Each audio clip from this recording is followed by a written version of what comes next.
Babes, what happens when a 10-year sugar baby contract, like, abruptly expires?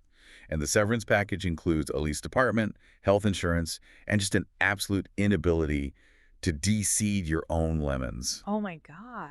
Today, we are breaking down the delusion of rented wealth, weaponized trauma, and literally the most unhinged masquerade dinner in reality television history. Truly unhinged. But first, picture this. It is a stunning, balmy evening. We are currently recording from the deck of a multi-million-dollar yacht, just, anchored off the coast of the south of France. The sea breeze is gently rustling my perfectly blown-out hair, the champagne is flowing, and the sunset is giving absolute main character energy. It's giving profound clinical delusion. Stop. Because the reality of the situation is significantly less glamorous. We are not on a yacht. We are not in Aspen. Or wait, actually, yeah. No, I was going to say we're in a chic, snow-covered Aspen chalet wrapped in cashmere. We are definitely not in cashmere. Okay, fine. Fine. The illusion is shattered. I am literally just sitting here in the studio. I am completely exhausted, slightly feral, and running on absolute fumes in a watered-down iced coffee that I bought like 6 hours ago. It's basically just warm milk at this point. It is. But I don't even care. Welcome back, babes. We aren't on the ocean. We aren't on the lake. But, babes, regardless, we absolutely fucking love you. Thank you, babes, for being here. Thank you, babes. It is Sunday evening. It is definitely later than either of us would like to admit. So late. But when the Bravo gods deliver a cast trip to a 29-bedroom Gilded Age castle, we must answer the call. Thank you, St. Andy. Thank you, St. Andy. Truly doing the Lord's work. Always. But before we get into the psychological warfare happening in Rhode Island, we really need to address the suburban hostage situation I found myself in this weekend. Oh my God, yes. Babes, we need to talk about power washing. We really do. I need the Snark squad to validate my feelings on this because I am currently trapped in a cycle of unpaid manual labor. A cycle? Yes. So I get a call from my mom this morning, right? And she doesn't start with, like, hello. She doesn't ask how my week was. She literally demands that I come over and power wash her garage and her patio. Just immediately to the demands. Right. And I am sitting there completely paralyzed by confusion thinking, why on earth is this my responsibility? I do not own this concrete. Because you made the fatal error of demonstrating competence. Like, this is a known parental trap. You flew way too close to the sun with your helpfulness. Exactly. This is the origin story of my demise right here. Last summer, I had a weak moment of filial piety. I thought, oh, I'll do a nice thing. I'll make the patio look nice for her. Big mistake. Huge. I power washed her place one time. Yeah. One single time. And now she is obsessed. Screaming. She has internalized this as a permanent, contracted annual service. She expects it like I am a professional groundskeeper on retainer. You are the staff now. I am the staff. I had actual plans today. I was supposed to be touring apartment open houses, looking at real estate, trying to, better my adult life.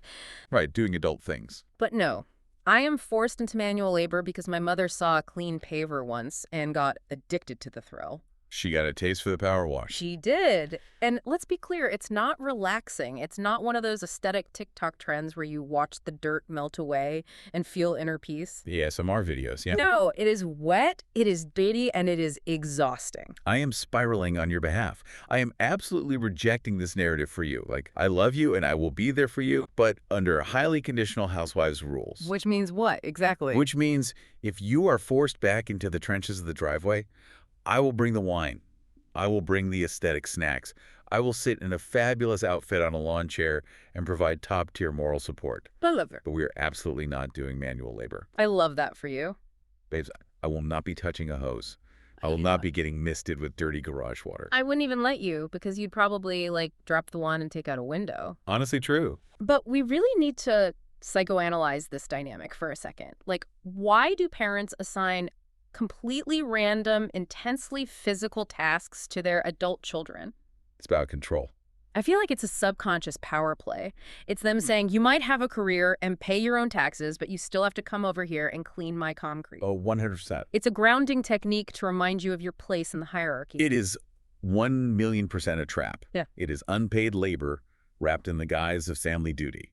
And honestly, speaking of harsh reality checks, coming back from a weekend trip is its own form of psychological warfare. Oh, absolutely. I literally just landed back home from a spooky weekend trip to Salem. How was the vibe?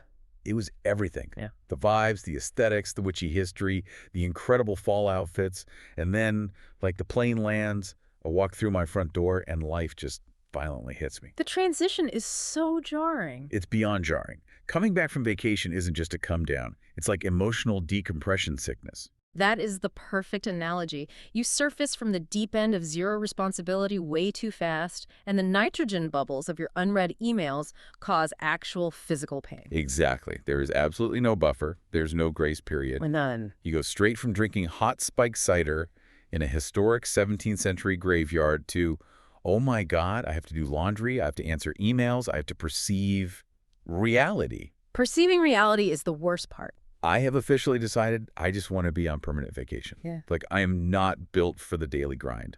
I am built for leisure, dramatic sightseeing, and having my meals prepared for me. Look, I validate the emotional spiral because coming back to reality is objectively brutal. Thank you. But I feel morally obligated to sarcastically remind you that the electricity bill exists. Ugh, don't say that word. The Wi-Fi we use to record this very show requires actual human currency. So unless you find a very generous benefactor, which honestly is the overarching theme of the television episode we're about to dissect, permanent vacation is officially off the table. Ugh. You are the absolute worst when you make logical sense. But fine, let's do highs and lows for the upcoming week so we can transition into the mess. Let's do it. Snark Squad, the rules are simple. Absolutely nothing work-related is allowed. Because, babes, Dentistry is dentistry. dentistry is dentistry. Work is work. We do not care about it right now. This is a safe space for life, admin, and delusions only. I love that. I'll start with my low, which is painfully obvious. Wonder what it could be. My low is the impending doom of errands, life admin, and the dreaded, inescapable power washing that is still looming over my schedule. Tragic. My low is staring down the barrel of a high-pressure nozzle while thinking about the apartments I am currently not looking at. Okay, well, my highly is a combination of delusions of productivity and a highly aggressive self-care routine. Okay, I'm listening. I am planning to completely disassociate from my Salem withdrawal by doing an extensive, 12-step skincare routine, throwing on a red light mask, and pretending I am a lady of leisure who doesn't know what an electric bill is. It's a solid coping mechanism. And speaking of women who are suddenly experiencing the sheer, unadulterated terror of life admin and having to do their own chores, let's talk about Kelsey finally having to de-seed her own lemons. Yes. Oh, my God. Let's get into Rhode Island, Season 1, Episode 6, Welcome to the Dollhouse. Yes. Babes, Kelsey didn't have a breakup. Her decade-long lease expired. A 10-year lease. And the way she handled it is a masterclass in financial illiteracy. I am still screaming about this opening bombshell. It was so wild. She finally ended things with her older, incredibly rich boyfriend. And the mechanics of how this went down, it defies all logic of human emotion. It really does. Break down the timeline and the actual execution of this breakup for us, because it is fascinating from a sociological standpoint. Okay, so the episode opens with Kelsey sending this shocking group text to the ladies. She says it was her choice, it's been a long time coming. She found out he was involved with more people than she originally thought. Wait, pause on that phrasing. Right. More people than she originally thought implies she fully knew he was involved with some people, just not that many people. Exactly. There was a quota of acceptable infidelity, and he exceeded the quota. He flew too close to the sun. But here is the wildest part. She tells him it's over while they are literally in bed together. In the bed. And he doesn't fight it. He just agrees. And then they just hold each other all night. Who does that? Nobody with a pulse. If I am breaking up with someone because they are cheating on me with a roster of women, we are not cuddling in the California King. I am throwing expensive vases. I am packing. I am calling a black car. See, this is where we have to look at the actual math and the power dynamics of this relationship. Let's look at the timeline of her life. Let's look at the receipts. She was with this man from the age of 19 to 29. 19.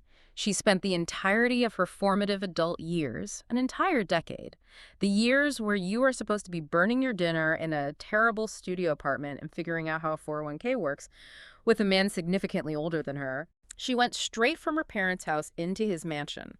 She has zero adult life experience. No. The reason they didn't fight and just held each other is because this wasn't a passionate romantic breakup.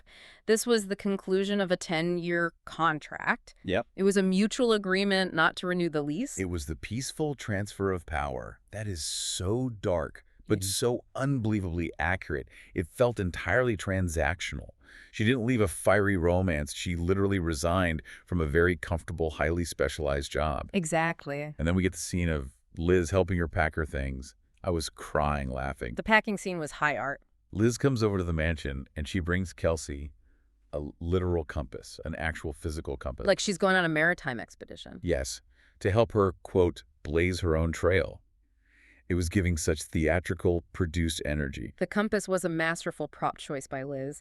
It is so deeply patronizing, disguised as sisterly support. But the absolute best part of that packing scene is Liz's most pressing concern. Oh my God, say it. She looks at Kelsey in all seriousness and goes, "Who is going to de-seed the lemons?" I screamed. That line belongs in the Smithsonian. It perfectly encapsulates the absurdity of the wealth bubble they exist in. Right. Like, babes, just buy the seedless lemons at Whole Foods. Or, I don't know, use a fork like the rest of the peasantry. God forbid. But the thought of not having a live-in staff member specifically assigned to pick the seeds out of citrus fruit is presented as a legitimate, terrifying hurdle in Kelsey's new independent life. It is weaponized incompetence disguised as luxury. But Kelsey's genuine terror about the real world is palpable. You brought up her lack of adult experience. We have to discuss the mortgage conversation because it is legitimately frightening. Oh, it was so bad. Yeah. For anyone who skipped Adulting 101 today, the principle is the actual loan amount. It is the fundamental concept of borrowing money. Right. Kelsey is talking to Liz about figuring things out on her own, and she brings up having to pay a mortgage and a principal payment. And she literally asks out loud on international television, the principle of what? I had to rewind it. She thinks a mortgage is just a monthly subscription fee for a house, like Netflix. It's staggering. She has zero foundational financial knowledge. The fact that she doesn't know she's borrowing actual money shows she's primed to be financially abused, or at least financially controlled. Which she currently is. Which she currently is. Exactly. Yeah. And yet, despite not knowing what a principle is, she walks around with this incredible snobbery.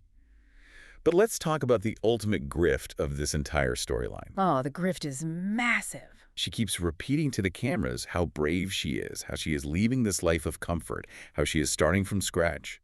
But wait a minute. She casually reveals that he is still paying for her car insurance, he is still paying for her health insurance, and he is paying the rent for her new starter apartment. Yes. That is not blazing a trail. That is a corporate buyout. Seriously. That is a severance package. You do not get to sit in your confessional and claim you are this fierce, independent woman starting from scratch when your ex-boyfriend, who you just claimed was serially cheating on you, is bankrolling your entire transition. Exactly. She went on Watch What Happens Live after this episode aired, totally doubling down, calling herself pretty and fit as her defense against the sugar baby allegations. I saw that. She was like, I'm pretty and fit. Why wouldn't he want to date me? Which completely misses the point of the critique. No one is saying you aren't attractive, Kelsey. They are saying your financial autonomy is non-existent. Yeah. It's like, honey, if he controls your housing and your health care, he controls you. If he has the power to fund your life, he has the power to bankrupt your life with one phone call to his accountant. So true. The coercive control of him still paying her Geico bill is massive. This is not the feminist flex she thinks it is. A severance package. I am deceased. It is the most accurate description. She is basically on a managed off-ramp from her sugar daddy era. He is softly transitioning her out of his portfolio. Literally. But okay, we have to move on to the actual cast trip. Yeah. And I use the word trip very, very loosely here. Alicia and Liz planned a girls' getaway to Newport, Rhode Island. Okay, let's analytically side-eye the geography of this for a second, because the delusion of treating a local commute like an international excursion is pure reality television magic. It's the best. They are packing heavy steamer trunks, coordinating outfits, and hyping this up like they are flying first class to Dubai. Newport is a 30-minute drive up the street from where they live. A literal commute. It is an afternoon errand distance. This is the equivalent of the Real Housewives of New York packing Louis Vuitton luggage for a harrowing multi-day cast trip to Queens. Oh my God, yes. Or the New Jersey cast treating a drive to the Inglewood Mall like an expedition to the summit of Everest. But babes, they can't just drive. Alicia, a fully grown adult woman, doesn't drive. So they demand chauffeured vintage Rolls Royces to take them 30 minutes up the road. I love the delusion. I live for the absolute excess of it all. If you were going to go 30 minutes away, you might as well take a Rolls. And the location they pull up to, Seaview Terrace, it is a literal, historic Gilded Age castle. It has 29 bedrooms and 2 butlers waiting on the steps. The structural wealth of Liz is fascinating to watch, especially in contrast to Kelsey's rented wealth. Yes, the contrast is crazy. Liz represents deeply entrenched, old-school Rhode Island money. She is the kind of wealthy where she just casually knows the guy who owns a 29-bedroom historic landmark. Just her buddy. In true Rhode Island fashion, where the elite circle is the size of a postage stamp, Liz points out she's known the owner for 40 years. She says, "I've known him longer than most of these girls have been on the planet." She doesn't need to brag about the square footage of her own home. She just borrows a castle for the weekend. It is the ultimate flex. But while they are riding in these Rolls Royces, sipping champagne and pretending they are crossing international borders, we have to address the elephant that is notably absent from the luxury car. Rula is MIA. She is a full phantom cast member. Completely off the grid. She is a full no-show. They are calling her from the car. Alicia's trying to reach her and just goes straight to voicemail. Yeah. Liz hasn't spoken to her since the polo event. Now, we all know as viewers that Rila is dealing with the catastrophic fallout of her husband Brian's highly public cheating scandal. Oh, the scandals everywhere. The photos of him with another woman are all over social media. He's walking around town without his wedding ring. The blogs are going crazy. Look, I understand that she is in crisis mode.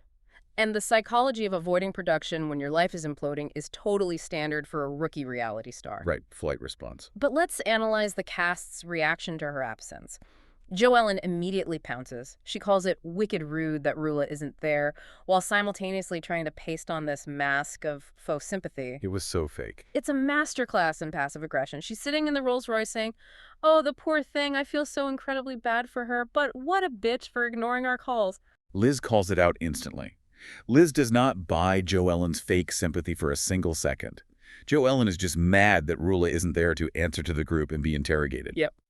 Alicia, on the other hand, is basically begging everyone to stop campaigning against Brian. She essentially says, "We know he's a scumbag. She knows he's a scumbag. Let's just drop it." Alicia has hitched her wagon to the sinking ship that is Brian and Rula's marriage, which is a very dangerous PR choice. Yeah, they're dangerous. But honestly, Alicia has much bigger, weirder things to focus on, like her dolls. Okay, I need to physically brace myself to talk about this. Breaths. I need to take a deep breath because I am spiraling completely over Alicia's doll tea party. They arrive at this historic, stunning 29-bedroom castle, the pinnacle of adult luxury, and the very first activity Alicia has planned is an outdoor lunch with dolls. Let's paint the picture for the listeners. Alicia brought an entire, incredibly heavy suitcase, which we later find out she dragged around while using a metal detector on the property, but we will get to that, filled entirely with baby dolls. So heavy. She talks to them. She treats them like living entities. She sets them up in literal high chairs at the catered lunch table. It is beyond eccentric. It is a full psychological break. And babes, when she explains why she brought them, I almost fell off my couch. I need to read Alicia's quote verbatim because it belongs in the Reality Television Hall of Fame. Please do. She is explaining her affinity for these dolls to the group, completely deadpan, and she says, "Girls have had dolls for billions of years." Billions. With a B, billions. She is stating this with absolute, unblinking conviction. She is treating the opening prehistoric scene of the Barbie movie, where the little girls are smashing the baby dolls in the desert, as an actual historical documentary fact. I can't. I literally can't. Dinosaurs were roaming the earth, the continents were still forming Pangea, and apparently little girls were pushing plastic strollers. It is the most unhinged, magical thinking I have ever witnessed. She says her first doll was Snow White, and she would throw a violent tantrum if a single hair was out of place. And the crazy part is, the other ladies actually dress up for this. They played along. They comply with the madness. They wear these extra girly, frilly, aggressively pink outfits. Joellen looks at Rosie, who is just trying to participate in the theme and be a good sport, and tells her she looks like a stripper. Uncalled for. And then in her confessional, Joellen is like, "I should just said you don't look good." The casual cruelty. It's ruthless. But then you have Ashley, the former Bachelor star, who is absolutely thriving in this bizarre environment. She was loving it. She's bringing up her American Girl dolls. She proudly admits she still has Barbies of NSYNC and the Jonas Brothers. Ashley is completely unbothered by the weirdness. She leans all the way in. I love that about Ashley. She's just happy to be there with her plastic Justin Timberlake. Mm-hmm.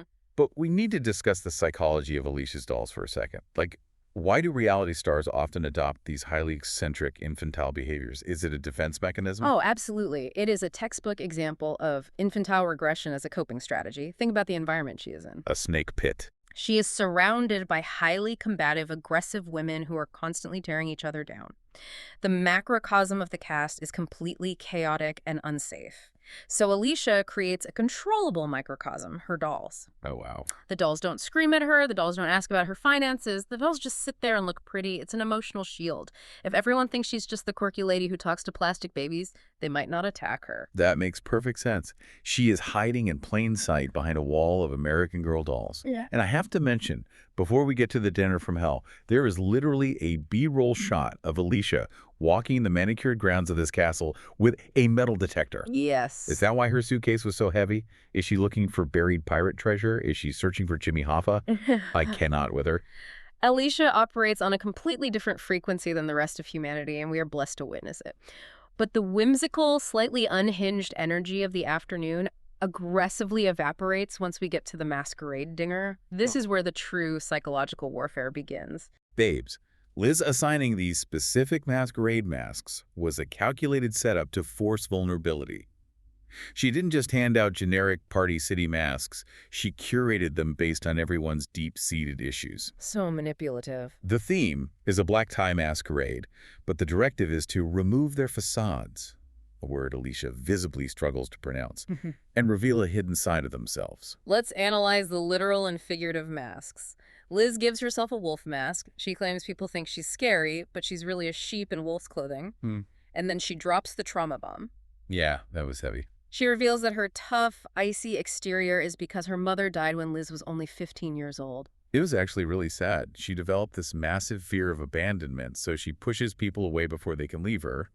She wears the scary mask so no one gets close enough to hurt her again. Right. And then she gives Jo Ellen a jester mask. Jo Ellen goes, and she reveals that her mother didn't love her growing up and actually sent her away to a behavioral program for troubled kids. Which is the skeleton key that unlocks Jo Ellen's entire personality. Yes, it explains everything. She mentioned earlier in the season that her sister Jen had a totally different childhood because she wasn't labeled the bad kid.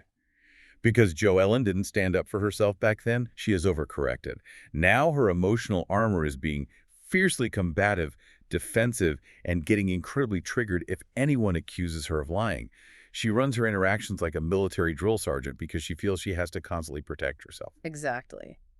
But then we get to Ashley, and this is where the tonal shift gives you absolute whiplash. Oh my God, Ashley. We need to talk about the visual comedy of Ashley's mask first. The visual of Ashley is burned into my retinas forever. While everyone else has these delicate, feminine, eyes-wide-shut style masquerade pieces, Ashley is wearing a solid metal faceplate. A faceplate? It completely covers her entire face. It looked exactly like the metal mask Edward Norton wears in the movie Kingdom of Heaven when he plays the Leper King. It was identical. It has no eye holes, no mouth, just a blank silver visage. And she has to sit there and react to intense trauma dumping while looking like a medieval knight preparing for the Crusades. I was crying, laughing every time the camera cut to her. It is brilliant editing, but the conversation itself is what's truly fascinating. Ashley's turn comes, and she just starts weeping hysterically. Just sobbing. But she's not crying about a tragedy. She is crying because she doesn't have a traumatic backstory. Wait, literally? She says she has felt bad about it since her bachelor days, and she is just terrified of the future and when the bad things are finally going to happen to her. She is weeping harder about having a perfectly lovely, supportive life than Liz and Jo Ellen did about actual tragedy. It is wild. It speaks volumes about the societal pressure on reality stars to have a sob story. The unspoken rule of modern reality TV is that trauma is currency. Wow. If you don't have a tragic backstory, you don't have depth, and therefore, you don't have a storyline. Ashley is having an existential crisis because her life is too good, and she knows that doesn't make for compelling television. Jo Ellen's reaction in the confessional is the voice of the audience. She basically says, Ashley's crying because she has nothing to cry about. Just put the mask back on. Just put the mask back on. It is peak reality TV, lack of self-awareness from Ashley, but you almost have to respect the commitment to the emotional breakdown. And then Alicia goes. Yeah. And Alicia claims that her dad abandoned the family and they were left completely homeless. But before she can even finish the thought, before the tears can even form, Liz instantly jumps in and fact-checks her right at the table. Yes. Liz shuts it down with lethal precision. She points out that Alicia's family did not live on the streets. They went to live very comfortably with her grandmother. Now, at first glance, it seems petty for Liz to police Alicia's trauma. Totally. But if you look at the mechanics of reality TV, Liz is actually saving Alicia from a massive PR disaster. Oh, totally. She is saving her from the Bethany Frankel curse. When Bethany claimed she was homeless because she was living in luxury hotels and her rich friends' apartments between owning multi-million-dollar properties, the fans eviscerated her. Oh, they tore her apart. The audience has zero tolerance for wealthy women co-opting the language of systemic poverty. Exactly. Liz knows the audience will rip Alicia apart if she claims homelessness while living in her grandma's nice house. It's a savvy veteran move by Liz. She's protecting the rookie from the viewers. Such a veteran move. But the tentative unity of this dinner completely fractures when we get to the facade drops between Kelsey and Rosie. This is where the blood is spilled. Aves, Kelsey took Rosie's open wound and poured battery acid in it. Truly vicious. So Rosie has a very vulnerable moment. She admits that she has a really tough relationship with her mom. She confesses that she is deeply shy, she suffers from severe anxiety, and she has this intense need to be a people pleaser, which makes it really hard for her to be genuine. She was actually being really open and honest. And Kelsey, seizing an opportunity like a shark smelling a drop of blood in the water, delivers a lethal, calculated strike. Ugh, it was awful. She looks at Rosie dead in the eye and says, "That is the first genuine thing to come out of your mouth." I gasped. I literally threw my hands over my mouth. And then Kelsey has the absolute audacity to insist she meant it as a compliment. How is that a compliment? Let's break down the anatomy of a backhanded compliment because Kelsey executed it flawlessly. It is textbook manipulation. Yep. It's a statement designed to insult someone while maintaining plausible deniability. It's like saying, "You're really pretty for a big girl," or "You sound so smart when you don't talk much." It's designed to make Rosie react poorly so Kelsey can immediately play the victim. I meant it nicely. No, you didn't, Kelsey. You meant to trigger her on camera, and the caste divide instantly solidifies. Rosie gets defensive, rightfully so. Ashley immediately jumps in to defend Rosie, pointing out that implying someone is never genuine is a massive insult. Of course. But Joellen and Liz actually defend Kelsey. They act like Rosie is being overly sensitive. It is so ridiculous. Kelsey knew exactly what she was doing. Kelsey wanted a reaction. She thrives on conflict to distract from her own empty life. And when she didn't get the explosive reaction she hoped for at dinner, she goes hunting for it later, which leads to the late-night confrontation. The eavesdropping. Kelsey is literally lurking in the historic hallways of this 29-bedroom castle like a ghost. Creepy behavior. She overhears Ashley and Rosie debriefing the dinner in their bedroom. She bursts through the door to confront them, demanding to know why Rosie is so defensive, and then she lays out her completely unhinged ammunition. Let's lay out the specifics of this fight, because Kelsey's attacks are incredibly weak but deeply revealing. Kelsey accuses Rosie of two things: lying about the square footage of her house addition and lying about why she left her career. Square footage? Who cares? Ashley's sitting there in her confessional like, why do you care about the square footage of her house? What is your proof, bitch? Right, it's so strange. It's so petty. It is such a bizarre thing to fixate on. But the career accusation is where it gets dark. Kelsey is heavily implying the rumors are true, that Rosie got fired for having an affair. And Rosie shuts it down with a deeply humbling, highly specific medical reality. Yes, she does. She screams back that she left her job on medical leave because she had severe colitis. To quote her directly from the episode, she yells, "I went on medical leave because I couldn't stop bleeding out of my butt." You cannot argue with that. No one makes that up. If you were trying to hide a scandalous affair, you say you wanted to spend more time with your family. You say you wanted to focus on philanthropy. Yeah. You do not invent a story about bleeding out of your butt on national television. It is the ultimate defense mechanism because it is so raw and humiliating that it demands belief. It's the genius of the colitis defense. Kelsey is completely disarmed because how do you follow up that statement? You can't. You literally can't. But Rosie's confessional read after this fight was the most accurate psychological takedown of the entire season. Rosie lays it all out beautifully. She says Kelsey is projecting. Kelsey is attacking Rosie's house, but Kelsey doesn't own a house. Her ex pays her rent. Kelsey is attacking Rosie's marriage, but Kelsey doesn't have a husband. Clock it. Kelsey is attacking Rosie's career, but Kelsey's been working on her hair extension business for a year, and it's entirely funded by her ex. Kelsey is terrified of her own life falling apart, so she is desperately trying to tear down everything Rosie has built. It is absolute perfection. Kelsey is staring down the barrel of 30, starting over from scratch with zero real-world skills, a severed sugar daddy contract, and a profound inability to de-seed a lemon. Oh my God, the lemon. Meanwhile, Rosie has the house under construction, the husband, the established life. The jealousy is palpable. Kelsey's attack on Rosie is just a desperate attempt to exert control over someone else because she has zero control over her own future. It is so intense, and the episode ends with the mid-season trailer, which looks completely unhinged. We see Rosie making wild accusations, Liz and Alicia are getting into a massive screaming match, and the biggest bombshell, Rula, finally appears on screen to announce to the group that her husband, Brian, was arrested for tracking her. A literal GPS tracking device. The true crime crossover we didn't know we needed. The rest of this season is going to be a bloodbath. I am so ready for it. Which brings us perfectly into our first segment of the night. Snark Squad, we call this segment. Who thinks they're richer than they are? The concept is simple. We are calling out the cast members who are projecting fake luxury energy while their actual bank accounts, or lack thereof, tell a very different story. And I think we both know exactly who the target is this week. Oh, I am coming in hot, emotionally charged, and directly for Kelsey. Oh. The absolute delusion of this girl. How are you going to act like a wealthy, elitist snob when you do not even pay your own phone bill? How do you have the unmitigated gall to corner a woman in her bedroom, shading the square footage of her home addition, when you do not own a single piece of property? Not a single piece. Your ex-sugar daddy is literally paying the rent on your starter apartment. Let's look at this analytically. If we examine the structural wealth of the cast, the contrast is glaring.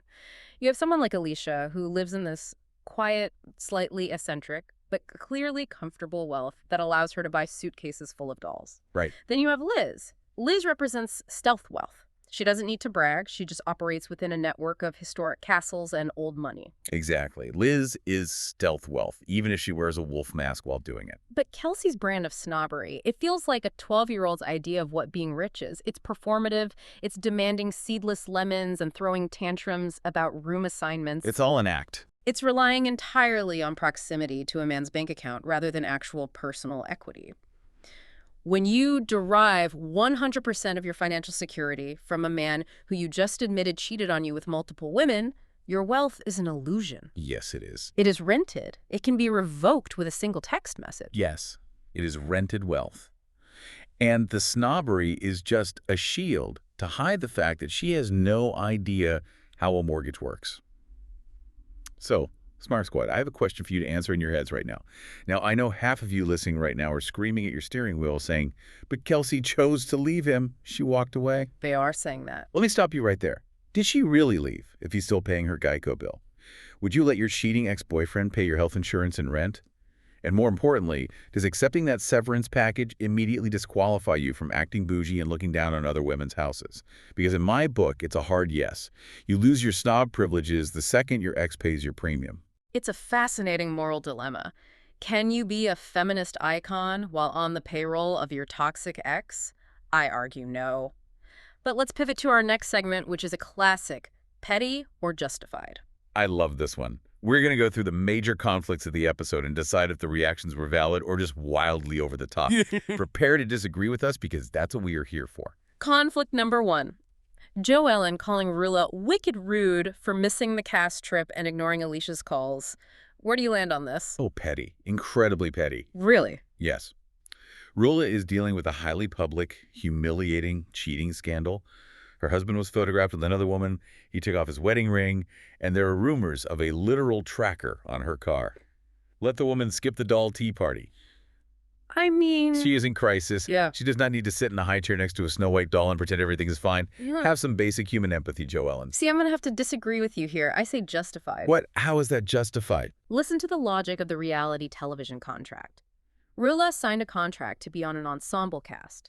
When you are on a Housewives cast, you answer the call sheet, or you get called out. You don't get to ghost production and your castmates just because your life is messy. But it's so messy. The mess is the job. Furthermore, ignoring Alicia's calls directly, someone who has been actively defending her marriage against the group, is objectively rude. Send a text. Say, I'm in crisis, I can't make it. But complete radio silence on a mandatory cast trip. Justified call out by Joe Ellen. Okay, fine, I see the logic of the job, but I still think Joe Ellen lacked basic human warmth. Let's move to conflict number 2. Kelsey's compliment to Rosie at the Masquerade dinner. That's the first genuine thing to come out of your mouth, petty or justified. Oh, this is a rare moment of total agreement. Incredibly violently petty. Beyond petty, it was toxic. It was a blatant, calculated, backhanded compliment. She took a moment of real vulnerability from Rosie and weaponized it for screen time. And then, for Kelsey to act shocked-like, visibly shocked that Rosie was offended. That is peak gaslighting. It's the faux innocence that makes it so insidious. I meant it nicely. No, you didn't. You meant to trigger her. Exactly. Okay, conflict number 3. Liz policing Alicia's use of the word homeless at the dinner table. I will take this one. Justified. Completely justified. Really? You don't think she was invalidating her trauma? Not at all. As we discussed earlier, Liz was actually acting as a reality TV sniper protecting her ally. Living with your grandmother in a comfortable home because your parents had financial issues is traumatic, yes. But it is not the definition of homeless that the general public uses. That's true. If Alicia had gone on national television and co-opted the plight of actual unhoused populations while wearing designer clothes at a 29-bedroom castle, the internet would have destroyed her. Liz saved her from a cancellation. Okay, when you put it like that, I disagree slightly, just because I want the cast to feel their feelings, even if they're deeply dramatic and factually incorrect. You love the chaos. I do. Let Alicia be a delusional victim. It's good TV. But I respect Liz's PR strategy. It's the business of reality TV. Which brings us to a matter of survival. Segment 3, Housewives Survival Kit. Yes. The concept here is simple. What would you need to pack to survive being on this cast, stuck in a 29-bedroom mansion with these women for a 3-day weekend? The elements of this ecosystem are hostile. You need to be prepared. I am being incredibly dramatic with my packing list. First of all, I need a chic, custom designer masquerade mask. I absolutely refuse to be caught dead looking like Edward Norton's metal-faced guard from the Crusades. Honestly, fair. Ashley was brave, but I am vain. Secondly, I need an entire vintage Louis Vuitton trunk, not a suitcase. A trunk filled entirely with emotional support wine. I will be self-medicating through the trauma dumping. Very necessary. And, honestly, I might need to borrow one of Alicia's dolls for comfort. I feel like holding a plastic Jonas brother might ground me when Kelsey starts asking me about my mortgage principal. That is a highly emotional survival kit. My kit is purely tactical. If I am entering Seaview Terrace with this cast, I need a fully researched, laminated dossier on everyone's square footage, medical histories, and tax returns. The dossier. Yes, because if Kelsey tries to corner me in my bedroom at 1 a.m. to accuse me of lying about my gastrointestinal issues, I want hard paperwork to throw in her face. Here are my colonoscopy records, Kelsey. Read them and weep. Exactly. Weaponized documentation. And my second survival item is Liz's exact red light therapy mask. The one she was wearing on FaceTime while Kelsey was crying about her breakup. Oh my God, yes. I want to put that glowing robotic shield over my face so I can actively ignore people while they cry about their self-inflicted drama. Oh, yeah. It is the ultimate do not disturb sign. Oh my God, the red light mask is the ultimate power move. Just glowing in the dark while someone explains their sugar daddy severance package. I love it. Okay, we are moving to our final segment of the night. Segment 4. 1 episode away from a meltdown. We need to predict which cast member is closest to completely losing their grip on reality. We need to look at the pressure points, the underlying stress, and justify it with the evidence we've seen so far. My vote is firmly 100% on Rula. You think? Yes. The woman is a pressure cooker that has already started whistling. She completely ghosted the entire cast trip, which means she's isolating herself, which is step 1 of a breakdown. That's true. Her husband Brian was walking around a public event without his wedding ring. And the trailer literally shows her standing in front of the group announcing that he was arrested for putting a tracking device on her. She is in full, uncontrolled crisis mode. The meltdown isn't coming. She's currently inside the meltdown. Rula is definitely the obvious choice, but I am going to pivot and vote for Kelsey. Kelsey, over the woman whose husband got arrested for treating her like a stolen vehicle. Yes, hear me out. Rula is dealing with an acute crisis, but Kelsey is dealing with an existential one. Okay, go on. Kelsey is acting incredibly tough right now. She is puffing out her chest, throwing backhanded compliments, and trying to play the alpha mean girl. But her entire safety net is built on the whim of an ex-boyfriend she just dumped. She is picking fights over rosy square footage because she is absolutely terrified of her own life. But she is projecting so hard. Exactly. The very second that sugar daddy decides he is done paying the rent on her starter apartment and cuts off the health insurance, that false bravado is going to vanish. Yep. She has never lived as an independent adult. When the financial reality of her choices actually hits her bank account, she's going to spiral in a way that will make Rula's drama look tame. Wow. You just painted a terrifyingly accurate picture of her future. When the severance package runs out, the meltdown begins. That is profound. It's just the math of the situation. Well, Snark Squad, that brings us to the end of our Rhode Island recap. But before we log off, I want to leave you with one final provocative thought about that mid-season trailer. What on earth is going to happen with Brian's arrest? It's going to be wild. Like, is a tracking device a felony in Rhode Island? And more importantly, is Rula finally going to pack her bags and leave him? Or is she going to double down and defend him against the group again? I need your theories in the comments, in the DMs, everywhere. The psychology of a woman defending an indefensible man is a reality television staple. We will definitely be analyzing that heavily next week. I literally cannot wait. But for now, I'm going to go do my 12-step skincare routine and try to forget that I have to work tomorrow. And Snark Squad, pray for J-Babes that power washing isn't going to do itself. Send thoughts, prayers, and ibuprofen. Please remember to subscribe to the show, rate us 5 stars because it feeds our egos, and share this recording session with your messiest Bravo-loving friend. We need the Snark Squad to grow. We appreciate every single one of you who tunes in to listen to us spiral. Until next time, Snark Squad, stay bougie, stay a little delusional, and we will see you on the Snark side.